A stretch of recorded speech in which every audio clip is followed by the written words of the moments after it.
Good day and welcome back to my channel. Unfortunately, right now the game is in the middle of doing one of its maintenance, which is very impressive from a game to actually run maintenance weekly. Um, so for today, I'm actually going to go through something with regards to story progression, which I noticed yesterday. Several of my corporation teammates have completed the stories, and now they have the final part, the story mission itself. Now, this is the catch with each story mission. They are extremely high level and they are extremely difficult. And when you go through your missions, you notice that the second last level of missions is T7. That means that the last level of missions was T9. So T9 being where you cut off, and T10 being the biggest enemies I've ever seen on the map, I'm suspecting that the final stories are T10. Now, obviously, this game wasn't meant for you to be able to rush through and complete in 2 weeks, nor is it meant for you to complete in the first month. And as the progression is going, most of us are hitting the T6 um, mark today. When I say T6, I mean tech level 6. So, most of us are going to be hitting tech level 6 in this week before Saturday. And once we break tech level 6, we are going to be rushing for the T6 gear and the T7 gear. Now, T6 gear isn't really anything special. It's just special gear from the anomalies that you're fighting. And when I say it's T6, I mean you're gonna find that they're slightly different from what you're gonna pick up from the anomalies. You go and you look for a level 6 anomaly, you beat it, you're going to get T5 gear, which you could use anyway. Example, the hardening shield for T5. But against a T6 enemy, you just have to bear in mind that they also have tech level 6 weapons. When you jump in against a tech level 6, that means you are facing a higher level torpedoes, higher level missiles, higher level. Okay, I'm just taking it from the point of view of my main. But anyway, that's how the battle progression has been working. And a lot of people haven't been noticing that as you fight enemies, if you're fighting a T7 and it's just one person, the T7 is only affected by your research. And when two people join in, all of a sudden the T7 becomes slightly more aggressive, slightly more difficult, slightly more powerful. And that's because it is affected by your research, from what I can guess. It might be wrong that it's affected by your research, it might actually be affected by something else like player level difficulty. It might be scaling up and down, but the level encounters are more difficult. The encounters are more difficult than your anomalies. I've taken on a T5 medium solo, while I can't take on a T5 solo in the encounters. The reason is when I take on a T5 encounter solo in the same manner that I do for the anomaly, I end up getting hit very hard, and each round I have to return to a station, repair, and come back to fight the next round. I only last one round with my full armor. That's because they deploy the NOS energy drain and they deploy the stasis webifier, which sticks me in one spot, reduces my hardening, increases the amount of damage done by the weapons, and that is what normally takes down most people in the game. The next thing that I have noticed has been um, the raiders or the ratters who have been going after PvP. When you're in the lower level sectors to take on T7, as you're docking and undocking, they are waiting for you now. That means that everybody has realized that T7 is in PvP zones, and they check the T7 missions with their with their teammates, and they station themselves in those sectors.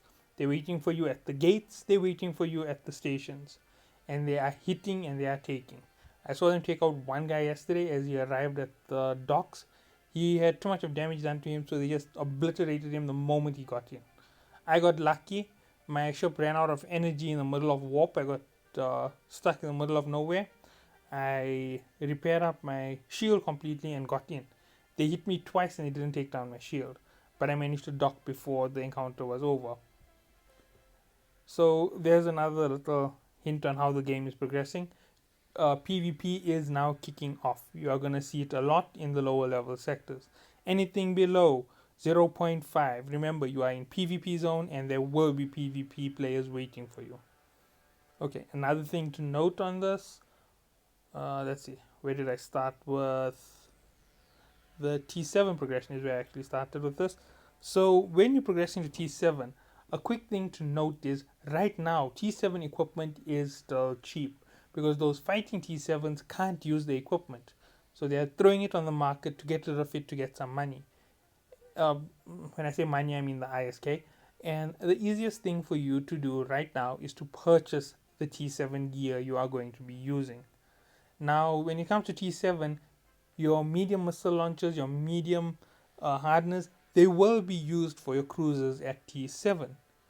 Your battle cruisers at T7, I mean, sorry.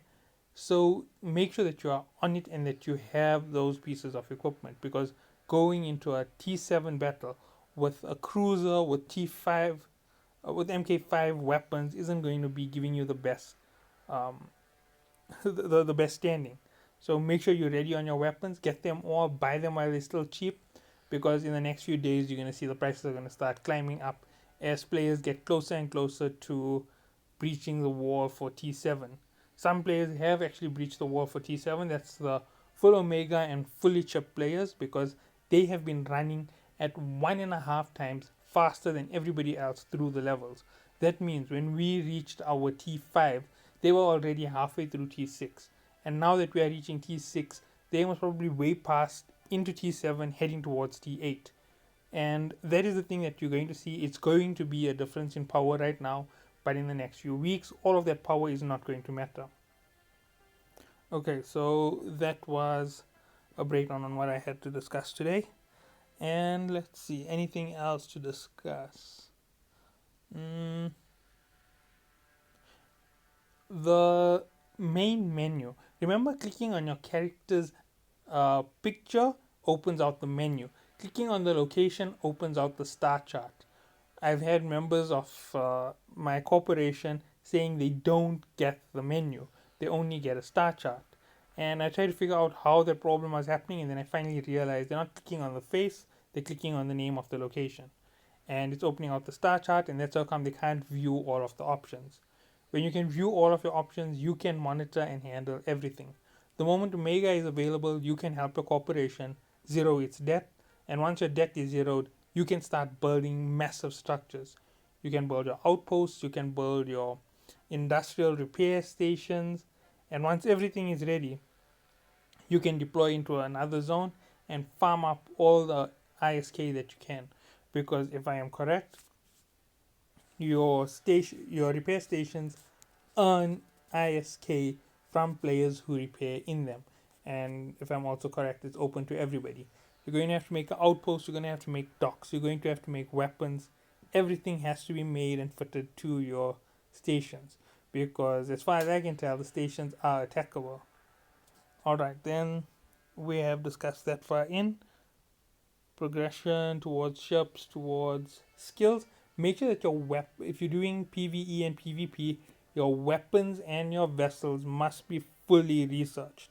Your defense must be fully researched. Your mobility must be fully researched. Because if those aren't researched, you are going to take the hits. You are going to take too long to finish enemies. And that's the simple part of it. I guess that's going to be it for this video. Please leave a like, subscribe, or leave a comment down below. Thank you for watching.